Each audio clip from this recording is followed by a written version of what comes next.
আর এই 100 বছর আমরা মাঠ দিব ইনশাআল্লাহ। ইনশাআল্লাহ বলেন। প্রস্তুত আছেন তো ইনশাআল্লাহ? গত 100 বছর আমরা পরাজিত হয়েছি, আর এই 100 বছর আমরা বিজয়ী হব ইনশাআল্লাহ। গত শতাব্দীতে বা এর আরো আগ থেকে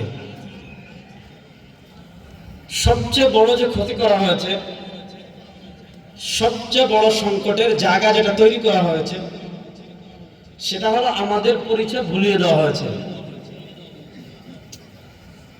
একটা বাঘ যদি সে না বুঝে যে আমি বাঘ, সে যদি নিজেকে শিয়াল ভাবে, সে যদি নিজেকে ছাগল ভাবে, সে যদি নিজেকে গাধা ভাবে, সে যদি নিজেকে গরু ভাবে, সে জঙ্গলের রাজা কখনো থাকতে পারবে না। তাকে পিঁপড়া কামড় দিবে, তাকে ইঁদুর দৌড়াবে। ব্যবহার করে নানা সামগ্রী, আধুনিক সমরাস্ত্র, প্রযুক্তি সবকিছু ব্যবহার করে আমাদেরকে সবচেয়ে বড় ক্ষতি যেটা তারা করছে, সেটা হলো তারা আমাদের পরিচয় ভুলিয়ে দিয়েছে।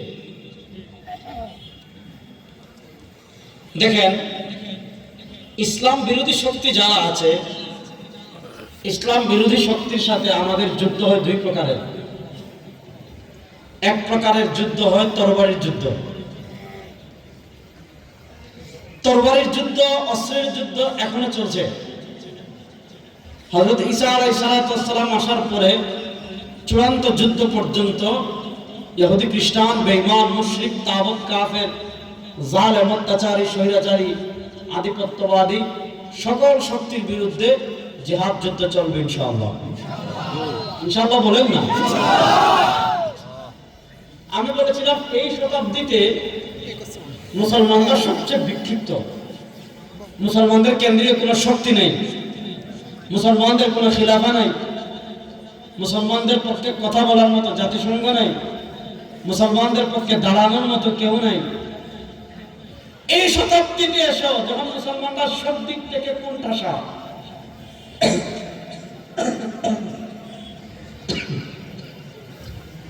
এই শতাব্দীতে এসেও যখন মুসলমানরা সব দিক থেকে কোণঠাসা, এই শতাব্দীতে এসেও অস্ত্রের যুদ্ধে, তরবারির যুদ্ধে তারা আমাদের সাথে পারছে না। পারছে? পারছে না। আপনি দেখেন আফগানিস্তানে পৃথিবীর সুপার পাওয়ার আমেরিকা, পৃথিবীর সবচেয়ে বড় সুপার পাওয়ার আমেরিকা, এমন আধুনিক কোন অস্ত্র নাই আমেরিকার নাই, সবকিছু তাদের আছে। তো এই যুগে এসেও পৃথিবীর সুপার পাওয়ার একটা দেশের মোল্লা মৌলবীদের সাথে পারে নাই। এই যুগে এসেও সিরিয়া তারা পারে নাই। এই যুগে এসেও ফিলিস্তিনে তারা পারছে না, পারবে না ইনশাআল্লাহ। শুনেন, আমরা এমন একটা জাতি, আমাদেরকে আপনি জ্বালিয়ে শেষ করতে চাইবেন, আমাদেরকে জ্বালিয়ে ছাই বানাবেন, ওই ছাই থেকে আমরা প্রচন্ড শক্তি নিয়ে আগের চেয়ে আরো শক্তিশালী আমরা জেগে উঠি। আমাদেরকে দুনিয়াতে যারা হারিয়ে দিতে চেয়েছিল, ইসলামের 1400 বছরের ইতিহাস দেখেন, যারা ক্ষমতা দেখিয়ে, অস্ত্র দেখিয়ে, সৈন্য দেখিয়ে, রাষ্ট্র দেখিয়ে ইসলামকে থামিয়ে দিতে চেয়েছে, ইতিহাস বলে যারা ইসলামকে থামিয়ে দিতে চাইবে তারা থেমে যাবে, ইসলাম থাকবে ইনশাআল্লাহ। আপনি মক্কায় দেখেন কাফেরদের সব ছিল, Abu Jahl, Utba, Shayba, Rabia, Mughira, Umayya ibn Khalaf, Abu Lahab, সব নেতা কাফেরদের, সব মানুষ তাদের পক্ষে, সব ধনীরা তাদের পক্ষে, সব পালোয়ানরা তাদের পক্ষে, বহির্রাষ্ট্র তাদের পক্ষে, সব তাদের পক্ষে। নবী করিম সাল্লাল্লাহু আলাইহি ওয়াসাল্লামের পক্ষে দাঁড়ানোর মতো কেউ নাই, তার পক্ষে একটা কথা বলার মতো কেউ নাই। আবু জেহেল মনে করেছিল পিঁপড়ার মতো পিষে ইসলামকে শেষ করে দিবে। আবু জেহেল মনে করেছিল আমরা যেমন পিঁপড়াকে পিষে ফেলতে পারি, ছোট ছোট পিঁপড়া গর্ত থেকে বের হলে আপনি চাইলেই যেমন পা দিয়ে পিঁপড়া পিষে ফেলবেন, আবু জেহেল চেয়েছিল পিঁপড়ার মতো পিষে ফেলবে। কিন্তু ইতিহাস বলে আবু জাহেল সাহাবা আমার নবীকে অত্যাচার করে, হামলা করে, তাদের উপর জুলুম করে, নবী করিম সাল্লাল্লাহু আলাইহি ওয়াসাল্লামের উপর হত্যার ষড়যন্ত্র করে তাকে মক্কা থেকে বের করেছে। ইতিহাস বলে মাত্র 10 বছরের মাথায় নবী করিম সাল্লাল্লাহু আলাইহি ওয়াসাল্লাম মক্কা বিজয় করেছেন। যুবকরা ইতিহাস শুনবেন। বাইতুল মাকদিস এটা আল্লাহর ঘর। বলেন বাইতুল মাকদিস কার ঘর? জোরে বলেন না, জোরে বলেন। বাইতুল মাকদিস কার ঘর? আল্লাহর ঘরের মালিক কখনো মুশরিকরা হতে পারে না। আল্লাহর ঘরের মালিক কখনো কাফেররা হতে পারে না। আরে বলেন, যারা নবীদেরকে হত্যা করে এরা আল্লাহর বন্ধু না আল্লাহর দুশমন? যারা আল্লাহর উপর অপবাদ দেয় যে আল্লাহ বিয়ে করেছেন, এরা আল্লাহর দুশমন না আল্লাহর বন্ধু? এই আল্লাহর দুশমন ইহুদি, আল্লাহর দুশমন খ্রিস্টান, এরা কখনো বাইতুল মাকদিসের মালিক হতে পারে না।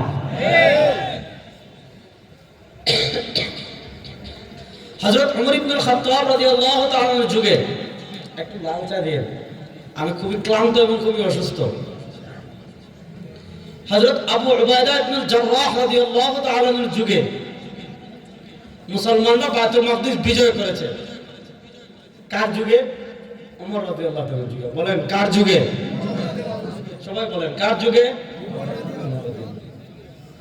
হযরত আবু উবাইদা ইবনুল জাররাহ রাদিয়াল্লাহু তাআলার যুগে মুসলমানরা বাইতুল মাকদিস বিজয় করেছে। মুসলমানরা বাইতুল মাকদিস বিজয় করার পর 500 বছর বাইতুল মাকদিস মুসলমানদের ছিল।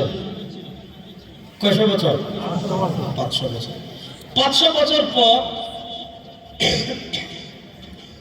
খ্রিস্টানরা একবার বাইতুল মাকদিস উদ্ধার করেছিল, তারা বিজয় করেছিল, দখল করেছিল।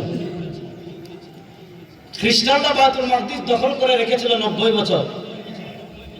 90 বছর পর সুলতান সালাউদ্দিন আইয়ুবী রাহমাতুল্লাহ আলাইহি, 90 বছর পর সুলতান সালাউদ্দিন আইয়ুবী রাহিমাহুল্লাহ আবার বাইতুল মাকদিস বিজয় করেছিলেন। প্রথমে পেলেন 500 বছর, মধ্যখানে 90 বছর তারা। এরপরে প্রায় 950 বছর সুলতান সালাউদ্দিন আইয়ুবী রাহিমাহুল্লাহ বাইতুল মাকদিস বিজয় করার পর 950 বছর বাইতুল মাকদিস ছিল আমাদের,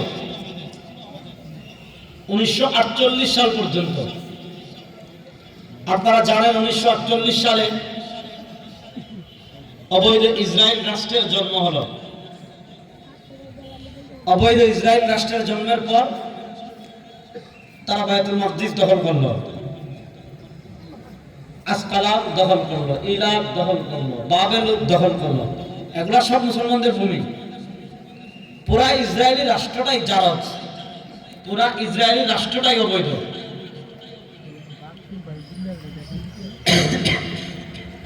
1948 সাল থেকে নিয়ে আজকে 2025 সালের 15 এপ্রিল, 15 তারিখ না, 1948 সাল থেকে নিয়ে আজকে 2025 সালের 15 এপ্রিল। ওদিকে পেলেন 52 বছর আর এদিকে পেলেন 25 বছর, প্রায় 77-78 বছর। এই সময়টা হলো আমাদের জন্য অত্যন্ত কষ্টের, এই সময়টা হলো আমাদের জন্য অত্যন্ত দুঃখের, এজন্য এই সময়টা হলো আমাদের জন্য অত্যন্ত কান্না। কারণ এই 77 বছর থেকে বাইতুল মাকদিস অভিশপ্ত ইহুদিরা দখল করে রেখেছে। শুনেন, সুলতান সালাউদ্দিন আইয়ুবী রাহিমাহুল্লাহ যদি 90 বছরের মাথায় বাইতুল মাকদিস আবার উদ্ধার করেন, যুবকদেরকে পরিষ্কার বলি শোনো, সুলতান সালাউদ্দিন আইয়ুবী রাহিমাহুল্লাহ যদি 90 বছরের মাথায় বাইতুল মাকদিস উদ্ধার করতে পারেন, আমরা ইনশাআল্লাহ ভরসা করে রাখি, আমরা ইনশাআল্লাহ আশা রাখি এই উম্মাহর ভিতরে এমন একটা প্রজন্ম তৈরি হবে